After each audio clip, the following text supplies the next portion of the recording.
Okay, we've spent a lot of time on the Tigers. We're going to turn a little bit of attention to football. TJ with us. And look, the Bengals game, it's a weird space to be in. Not just in Detroit, but for any team in any town. Being routinely favored by double digits in the NFL is simply not something anyone does. Then even if you are favored, it's rare to just body bag teams. Dan Campbell may just be the outlier. This team may just be the outlier. Back-to-back weeks, yeah. I know. It doesn't happen. I mean, even the Bills this week, they're playing the Patriots. They're only 8.5-point favorites. It's not like the Saints are on the schedule. And for all that we talk about the Cleveland Browns, let's be real. I mean, the Browns had won the week before. You were still favored. You dump trucked them. So here's the question, TJ. I don't have anything good to say about Cincinnati. In my opinion, it's the worst or co-worst offensive line in the league. It is a defense that they alienated their best player. They alienated their team captain who left. They lost Lou Anarumo. The defense looks lost. The offense is a disaster. And Joe Burrow's dead. So help me. Well, the last part is the most important. Joe Burrow was the engine that ran that team. And you're right. Everything you said, they're just undisciplined. Like Zach Taylor, just like they have so many penalty issues, like silly things every single week. Where are the like, Lions? Like, come on. Are the Lions letdown proof?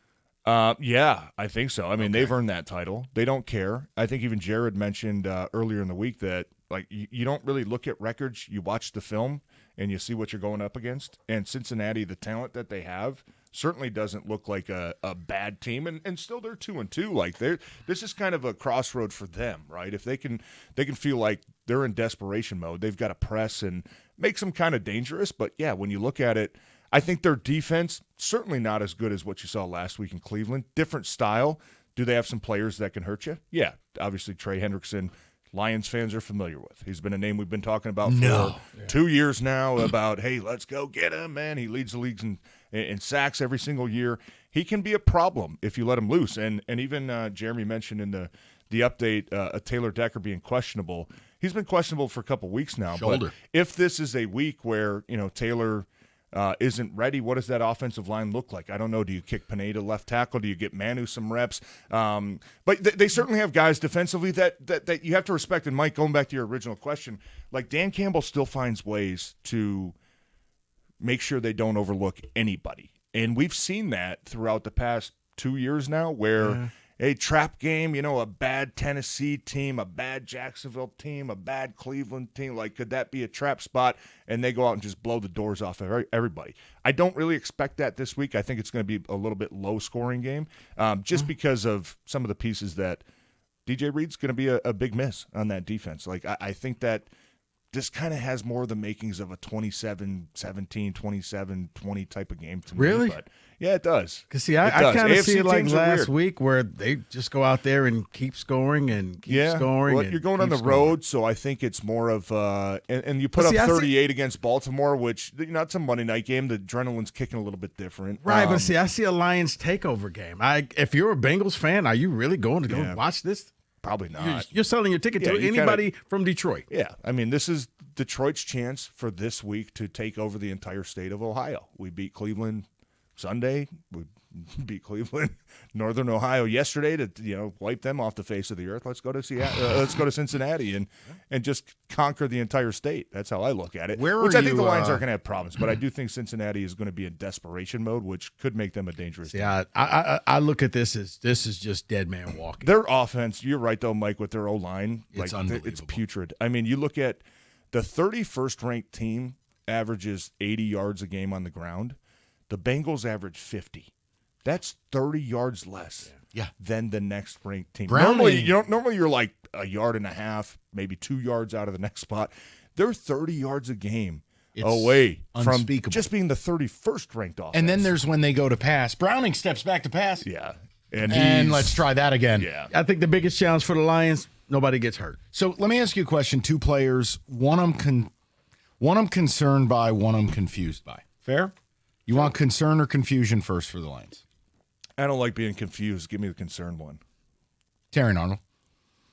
I'm just concerned in that, A, healthy to start the year, still penalty-driven, Still got dusted a few times where you're on an island. I understand you don't have a lot of help. It's a hard position to be in, but that's the scheme. That's what you're asked to do. Yeah. It's like a tackle. You're on an island against Aiden. Hey, that's what you're paid to do. Yeah. Now you're seeing injuries creep in. Where are you at with Terion Arnold? Concern level, because they need him. 1 to 10. 6? No, I'd lean more right 4. Okay. Because I have seen areas of growth. I think that he looks a little quicker to me this year in man coverage. And like you said, Mike, like this is a very difficult defense to be a corner in. Like yes. they tell you basically you're one-on-one most of the game, 90% of the game. You're going to go out there and it's you versus him. And that's very difficult, especially with how they call games now where you jab out a left arm to try to hold the guy up, and it's illegal. Troy Aikman had it right, by the way. It's this. Troy Aikman had it right on Monday night. Yeah. The product ain't good, and he basically said, look, yes, that was a penalty. You don't need to call that. No, exactly. Like it's the ref show has taken over. 100%, and that's frustrating too, and I know it is for corners, but I equate those guys to offensive linemen where – you can have 65 plays and 64, you're beating the hell out of somebody. We remember the one. And then the one that you get beat, that's everybody's looking at. Oh, man, like you got torched, right? Like I could, Isn't it amazing how the Taylor inverse... Decker could beat the hell out of Myles Garrett the entire game, and then he gets one sack, right? Maybe a fumble, and it's like, Myles Garrett killed you the entire game. Then there's the that's inverse, not true, where for D linemen, they can get bodied all game, but they get one meaningless sack in the fourth quarter. Yeah. Oh, yeah, bro. And it's like, okay, we played 67 snaps, and he was Casper for 66 of them. I see what you're doing There's certain positions where your scheme can help you. David sees it, too. Like, even when I was still playing, I mean, I know it's been, 6 years now since I played, but you watch some other offensive lines, and you're like, God, but they have it so easy. Yeah. They just run the ball and max protect, and everything's a bootleg. Like, we're dropping back, throwing the ball 50 times a game one-on-one? Like, man, this is difficult. But I think that's what they expect from their guys. Shepard and Dan Campbell expect from these defenders is you're here for a reason, man. Like, you got to go get the job done, and it's going to be you, and you're going to be in the spotlight. Here's what I'm confused by, and you got to go win. And I think Terion Arnold just go long, but you're fine. He has shown some plays to me where he's been a lot closer to the ball. He's close to getting that takeaway. He hasn't had a takeaway yet in his career.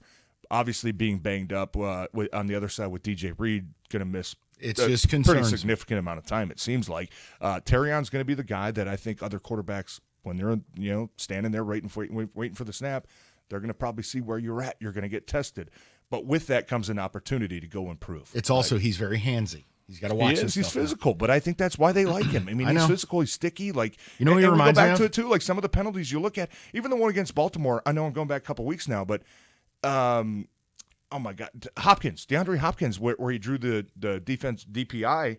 Hopkins had his hand up under Terion's face mask and wrenching his neck back, and Terion at that point's like, what do you want me to do? And he gets called for it. It's like, okay, can you blame him for that? Like, it's just a physical reminds play. me. I'd rather you just let the guys play, but like you said, Mike, like these guys are they're making such an emphasis on contact in the secondary where you're right. It's starting to, in my opinion, be detrimental to the game. Certainly because some of these calls, they don't even matter. No, it's not even close to the play. Terion reminds me of you got to go in the Wayback Machine a little bit, but you remember Trey Waynes? Yeah, really good college corner, Michigan State guy, physical, handsy guy. Played that was his Minnesota, calling card. I think, But why did he not succeed as much as he could have at the pro level? Yeah. Too handsy. Yeah. He never could figure out what you did on Saturday ain't gonna work on Sunday. Yeah. So that's the only reason. Look, Terion's got better God-given ability. I hope he turns it on. The player I'm confused by is Jamo. Why have we not seen a little bit more? I feel like he's the odd man out in the offense so far.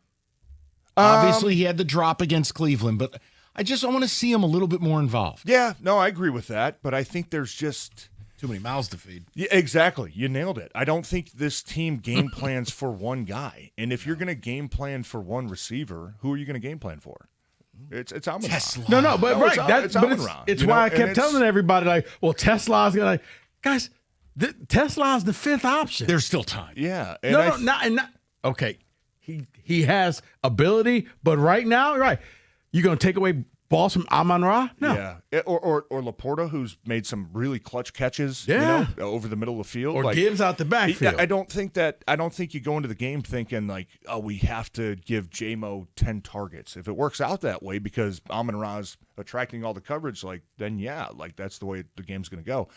Something was definitely off last week, Mike. I don't want to overreact to it. He had a couple drops, and him and Jared just weren't on the same page. That interception that he threw, it seemed like maybe he expected Jamo just to keep going straight and just kind of threw it to the outside. Bad pass either way. But there was one, I'll tell you, can't remember the point of that game. I think it was in the first half where he tried to hit Jamo on a deep post, and it would have been a wide open touchdown. But there was a little bit of pressure, and it affected Jared's feet. It affected his throwing lane. It's kind of sped up his timing a little bit.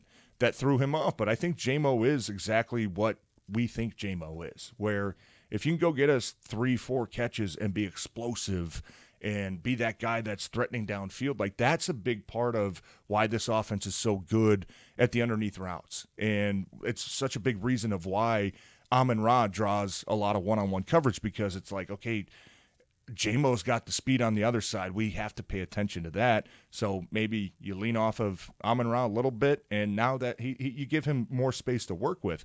Also, I think last week, not overreacting, but I think they needed to play. They played the type of game they needed to play in that passing game where it was shorter passes, quick passes. We don't want to sit back and take 7-step drops because we know, this defensive line is pretty damn good. We trust our O-line, but we got to speed up a little bit. So I think that just the game plan-wise last week was to speed it up a little bit, get the ball out of your hands, which, and I would say that's Jamo's bread and butter, right? He's the deep threat, but I'm not concerned about him at all. You want to do who said it? Yeah. Are we prepared? Yeah. Tremendous. We'll do it next. Let's and then I know you have to go to your pig roast or wherever you're headed this evening. We'll talk about like a luau or something. He's got something very exotic planned. What do you got to go to your pasta fest? There you go. Yeah. There you go. Hey, where you gotta go? Where you got pasta night? There you go. House? Yeah. I got to go to Meatball Con. All right. Mikey pizza boxes. I'm just gonna leave the studio. Where are you going? Whoa.